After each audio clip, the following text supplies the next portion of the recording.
I hope you're ready for Mississippi State to blow out Baylor in the first round of the NCAA tournament Friday.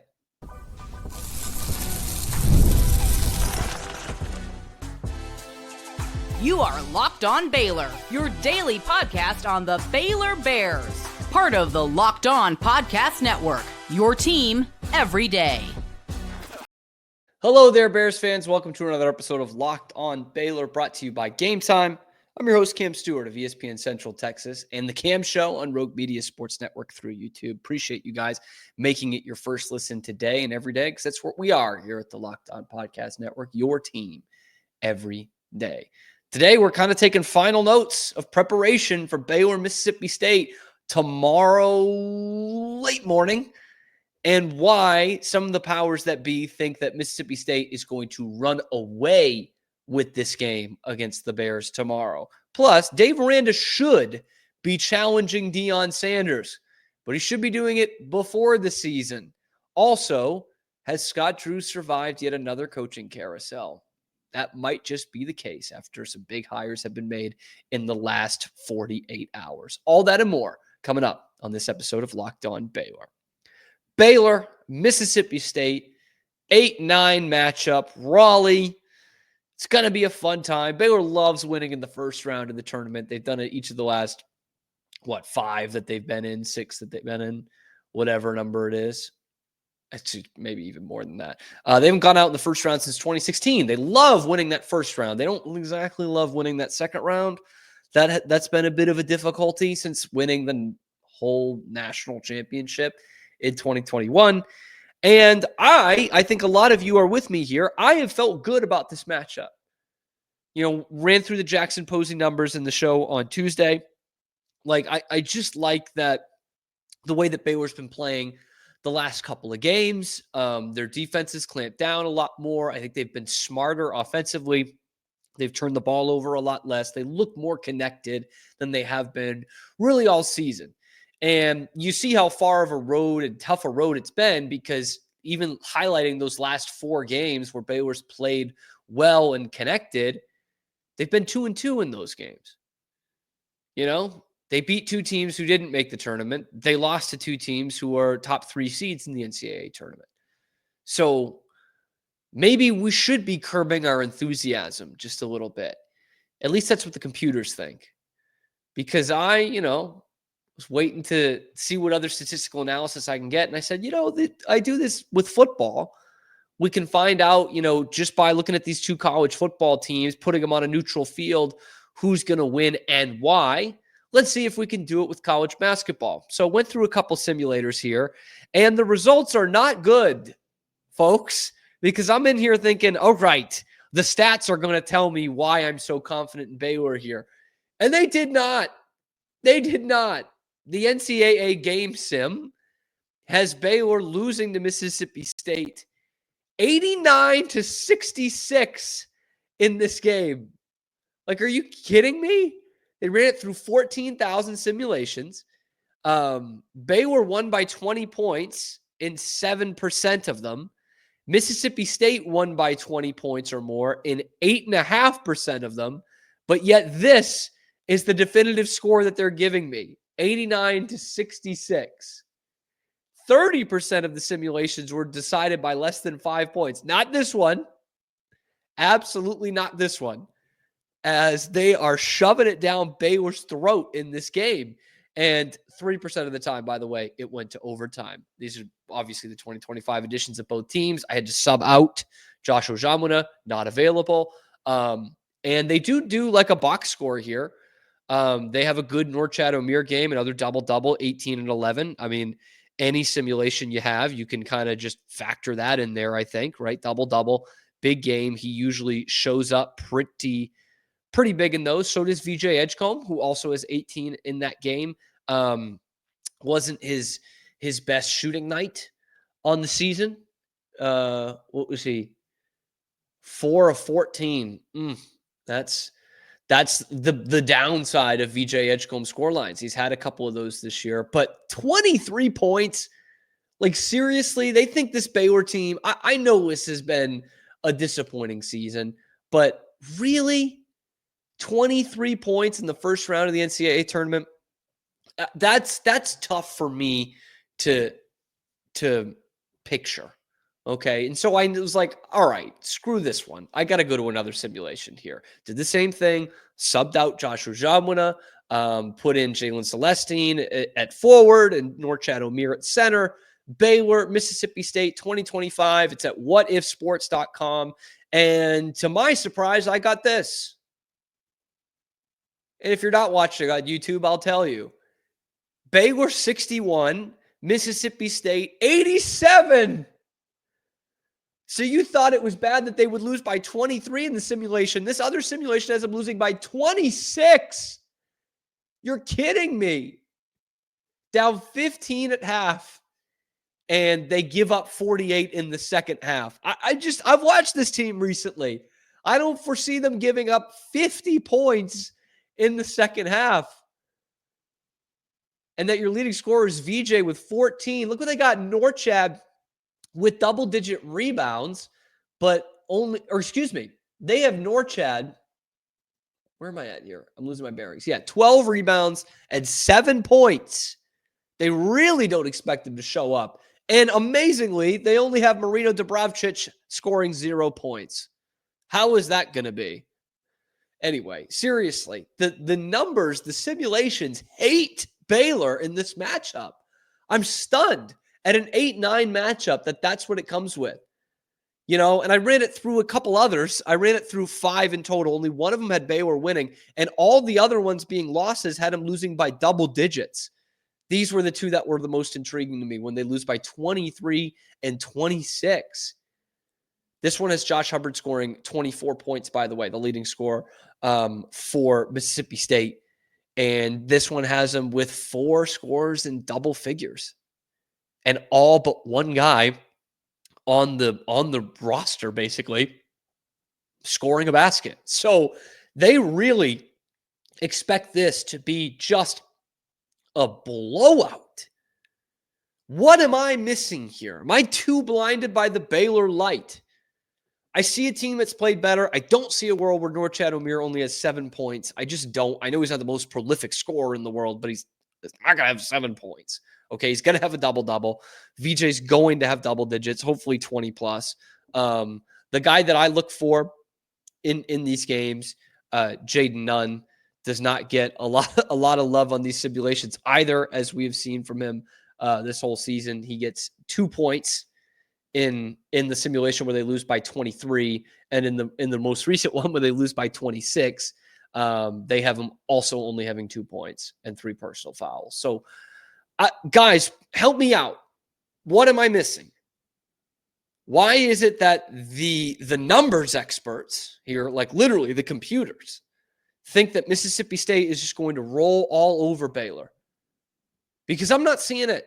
I still like the matchup, which those of you who've been watching all season long, you know that's not always the case, okay? I haven't been shy of saying when I think Baylor's going to lose a basketball game or expecting Baylor to lose a basketball game.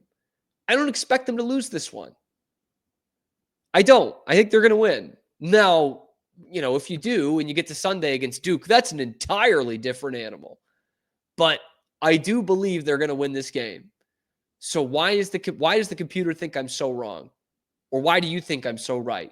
Let me know in the comments below if you're watching on YouTube, or tweet at us at Locked On Baylor if you're listening wherever you get your podcasts. Deion Sanders put out a challenge to the rest of college football this week, and Dave Aranda should be answering that bell for the Baylor Bears. We'll tell you what that means coming up next on Locked On Baylor. Let me ask you a question. It's a question I ask you often. Question I ask myself often. You ever check your bank account and wonder, where the heck did all my money go?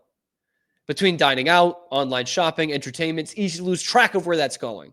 That's where Monarch Money comes in. Your personal CFO, giving you full visibility and control over your finances. It ain't just like any other budgeting app. It's a complete financial command center. You could track all your accounts, investments, and spending in one place. So you stop just managing your money and start building wealth. Instead of juggling multiple apps, you can use Monarch Money to check your finances. You can track spending. You can even plan long-term goals. And if you're sharing it with a loved one or a partner, managing money with your partner is smoother than ever. You can track shared and personal accounts, set goals, and stay on the same page without the stress. So take control of your finances with Monarch Money.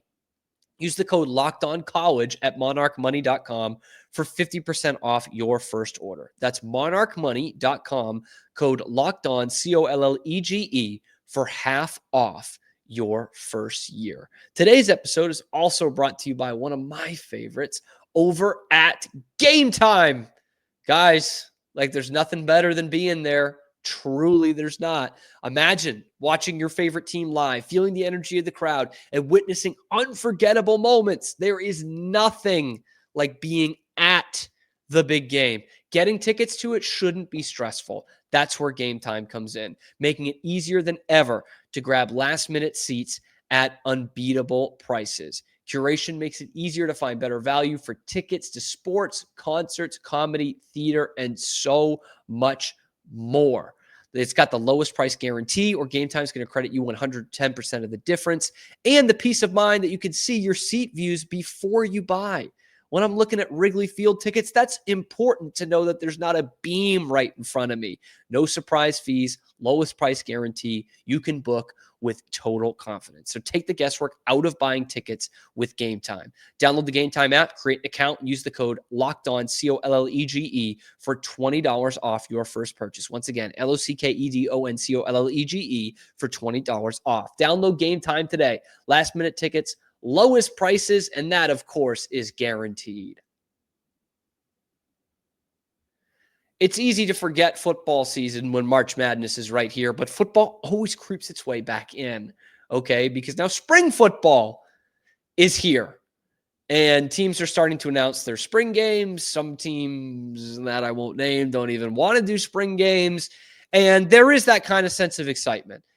But Deion Sanders, as he's done in college football and at the University of Colorado, he does want to take it one step farther, okay? He said, quote, "I'd actually like to play the spring game against another team in the spring. That's what I'm trying to do right now. I'd like to do it the style they do in the pros. I'd like to go against someone in practice for a few days. Then you have the spring game. I think the public would be satisfied with that tremendously. I think it's a tremendous idea. I've told those personnel who should understand that it's a tremendous idea. I don't do this often, but I fully agree with Deion Sanders. That's a great idea. That's exactly what should be happening. Because it wasn't that long ago that this was not happening in the NFL either. And then Bill Belichick started doing it about a dozen years ago. And now everybody does it. Everyone, one of their preseason games, they'll have the team in for practice. And they do these joint practices. And I don't see any reason why we couldn't be doing that in college football. I really don't. I know there's a student athlete part of it. Like they're going to miss some class. Players miss classes for road trips all the time. They can do remote work. Like that's not an issue. Why can't we have spring games where they're actually facing off against somebody?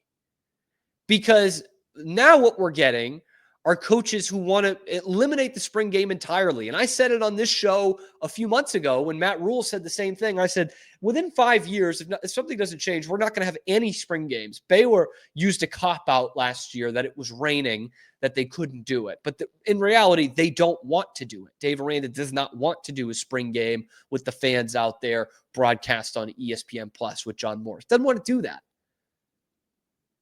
And the reason these coaches don't want to do that is not because players could get hurt. Some might throw that out there, but that's not the reason why. Players get hurt in practice all the time. The reason they don't want to do that is because they don't want to give something up. They don't want to put something on film. And more importantly, they don't want guys putting out transfer film in the portal. And I have to commend Deion Sanders for this because he knows all that stuff. He's not a dummy. He knows all that stuff. And he says, you know what? Screw that. I still want to do it. I still think this is what's best for my football team. And all the NFL coaches rave about it. So I'm calling on Dave Aranda. Fran Brown has already said with Syracuse, he said, we'll come down there. And the NCAA is basically telling them they can't do it. So probably not this year, but in the future, Dave Aranda should be saying, yeah, Dion, we'll come up there and play you. 3 days, combine some ideas here, see what our depth chart is like against other guys who don't know them. They should absolutely be doing that, especially a year like this.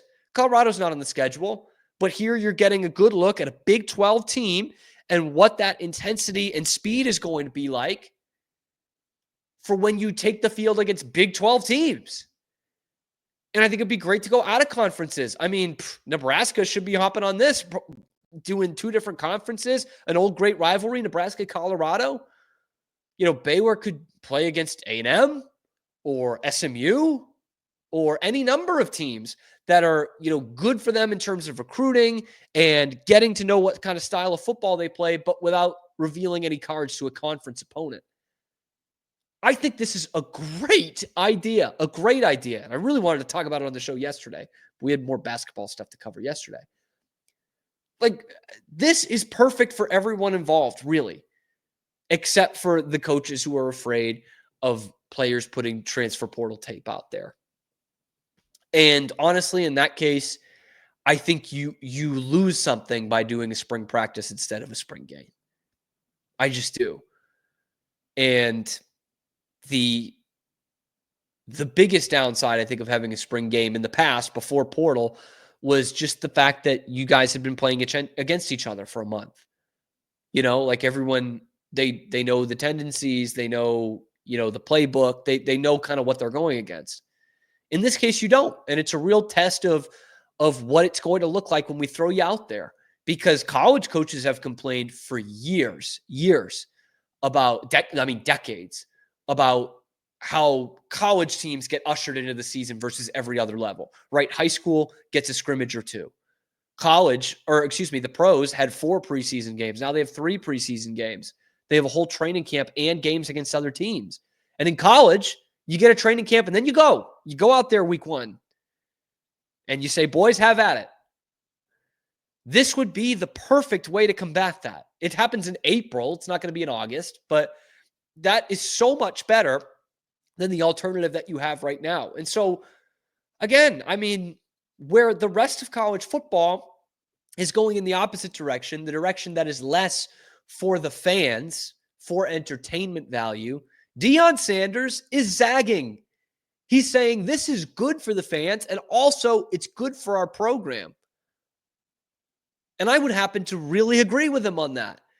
And I know it can't happen in 2025, but let's play it out as if it could. Like Baylor, you're a team that brings a lot back. You're hoping that you filled some holes in your starting lineup, in the transfer portal, guys you just brought in. Here's Colorado that's replacing a lot from a year ago. It's a Big 12 team. You're not playing them on the schedule this year. You played them really close last year. To me, that's a perfect scenario to be doing a scrimmage like this.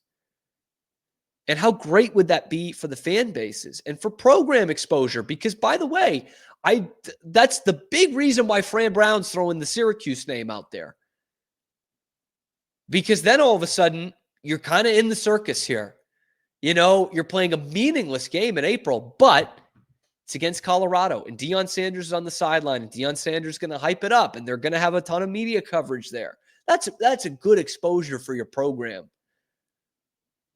But Baylor wants to have a closed doors indoor practice. That's the difference between these two programs right now. They were the same record-wise last year. Colorado beat them. They both, have room for optimism going into this year. Dave Aranda is very, very quiet. He wants to keep everything under wraps. He doesn't want to let the fans in. And also test his team along with it. Deion wants to do the opposite. He's saying, bring it on, man. We're going to be playing major college football. Like, there's going to be a spotlight on us. Let's do this thing. It's good for the players. It's good for the fans. It's good for the coaches. Baylor should absolutely be doing this in the future. And honestly, they probably should be doing it with Colorado. Conference opponent, I think that'd be great. I think that would be great. I don't know the downside, truly. And if there is one, let me know in the comments below, because I don't know. Be sure to like and subscribe on the channel. I know about 3/4 of you that are watching are not subscribed to the channel. So subscribe to it, bringing you fresh Baylor content 5 days a week and then a little bit extra on the weekends.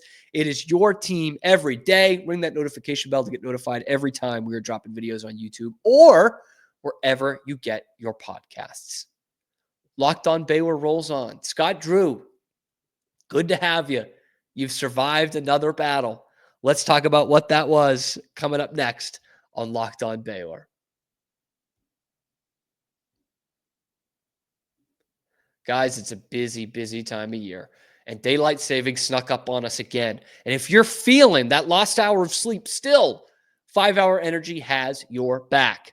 The extra sunshine means more time for fun, but sometimes you need a little bit of a boost to power through all that. Whether you're staying up late watching the tourney, squeezing in a round of golf after work, or just trying to keep up with your busy day, 5-Hour Energy gives you that quick, refreshing pick-me-up whenever you need it. I'm going to be staying up late watching these games. I've already been staying up late doing my homework on it. I know that's going to be the case for you guys these next few days too.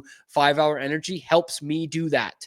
Okay. And with longer days, I'm able to get outside more, get to get out with the dog more. That burst in my afternoon is coming from 5-Hour Energy. So head to 5hourenergy.com and find over 15 flavors to choose from, including watermelon, blue raspberry, peach mango, many more that you can't even dream of yet. You can even build your own 12-pack or 24-pack delivered right to your door. Need one now? Grab a 5-Hour Energy at your local grocery or convenience store. They're everywhere. Sign up or stack up today and get energized. Round of applause for Baylor basketball fans. Scott Drew, the family Drew. Scott Drew has made it through another battle. He's made it through another coaching carousel. And we have God and Scott Drew himself to thank for that. Indiana has nabbed another Big 12 coach that's not named Scott Drew. Darian DeVries leaving West Virginia to go coach the Hoosiers in what has to be one of the all-time worst weeks for West Virginia sports ever. I mean ever, which we'll get to more in a second. But Scott Drew survives. I don't think many of us were as concerned about Scott Drew going to Indiana as we were with the whole Kentucky thing last year. And I think I gave it about a 5 to 10% chance. But there is that chance. And you heard about how much Indiana wanted him. So there was a little bit of worry on my end. No need for it. They went out and got Darian DeVries. Perfetto. Scott Drew stays in Waco again and is coming in for a vengeance next year, although that is what we said last year. Now, I guess the coaching carousel isn't completely done, right? Kentucky came completely out of nowhere last year. I mean, with Calipari leaving, there were some rumblings of it on this day, 52 weeks ago today, when they got upset by Oakland. And there were some rumblings of like, man, that's another early exit for John Calipari. Maybe you got to watch out. But it didn't happen until after the Final Four. Am I right in saying that? And the dominoes just completely fell, right? I mean, SMU got Enfield, and then Musselman went to USC, and Calipari left Kentucky, and then goes to Arkansas, and then the whole Scott Drew Kentucky thing comes about. So I guess we're not totally out of the woods yet, but obviously the biggest name job that was open was Indiana, and I don't think, I mean, even though this would be 2 mediocre years in a row, I don't think Bill Self's getting fired or stepping away or trying to get back to Oklahoma State. I doubt it. I doubt North Carolina's moving on from Hubert Davis. So we're talking about the blue of blue bloods here, and Indiana's off the board. That's a big win again for Baylor and for Baylor fans. Brutal week for our Big 12 brethren, West Virginia, man. So they have one of the great turnarounds of the college basketball season. Like, that was a rebuild that should have taken years. It didn't. It took months, and they were back in this thing. They should have been a tournament team, right? They become one of the biggest tournament snubs I've ever seen. And then they threaten, legal action. Then Darian DeVries leaves for Indiana, and probably the best coach on the market, who is definitely going to be on the market this year, cannot go to West Virginia because their opening isn't open in time. Again, totally out of their hands. And instead, Will Wade goes to North Carolina State because it was open. And so that's another team that's not getting Scott Drew, in case you were wondering. I wasn't really worried about that. But my gosh, what an awful week for them. It does end up being a big benefit for Baylor that you don't have that kind of looming over your head, no matter how far-fetched it may have been. Because look, if Baylor loses tomorrow and that job's still open, best believe that chatter starts to come about again. But now we can put that to rest. We can focus on this NCAA tournament run, however long it may be, because the computers don't believe in us. Most of the country doesn't believe in us. Some of our own fans don't believe in us. Do you believe in this Baylor team? Let me know down in the comments below. I want to see some score predictions because honestly, I don't know if we're even going to have a show tomorrow morning because the game's at 11. So, there's not much time for exposure before the game. We'll have a post-game show for sure. We'll be live here on post-game Friday afternoon, and we'll have to keep it somewhat quick because we'll run right into the women's game as well. So I hope you guys join us for that. If you ring that notification bell, you get notified exactly when we're going live, whenever. Liking and subscribing is going to help out with that a ton as well. You'll also get notified when you get on the YouTube app if you like and subscribe, and you'll keep up with Baylor content 5 days a week here on YouTube or wherever you get your podcast. Thank you guys so much for making it your first listen today and every day. And we will see you tomorrow in some capacity, in multiple capacities, on your favorite show, Locked On Baylor.